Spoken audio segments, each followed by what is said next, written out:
আসসালামু আলাইকুম। দেখেন গাইস, এটা কি গাছ কেউ কি বুঝতে পারতেছেন? গাছে কোনো পাতা নাই, শুধু ফল আর ফল। এটাকে জাপানের জাতীয় ফল বলা হয়। এটা হচ্ছে পার্সিমন।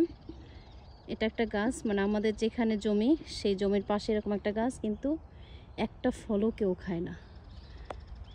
আর এই ফল গাছটা মেবি এই বাড়ির মালিকের, এখানে যে বাড়িটা সেই বাড়ির মালিকের এই ফল গাছটা।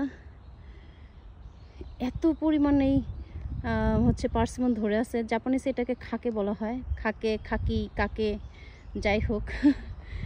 পার্সিমন মানে আমাদের দেশে কিছুটা গাবের মতো। মানে ওরা নিজেরাও খাবে না, কাউকেও দিবে না।